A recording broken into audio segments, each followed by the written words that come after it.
ಗೆಜ್ಜೆ ಕಾಲ್ಗಳ ಧ್ವನಿಯ ತೋರುತ್ತ ಹೆಜ್ಜೆಯ ಮೇಲೆ ಹೆಜ್ಜೆಯ ನಿಂಪುತ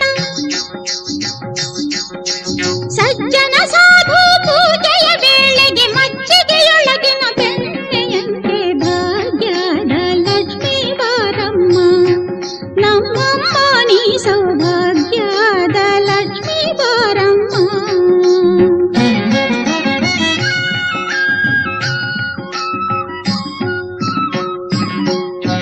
ಕನಕ ವೃಷ್ಟಿಯ ಕರೆಯುತ್ತ ಬಾರೆ ಮನಕ್ಕೆ ಮಾನವ ಸಿದ್ಧಿಯ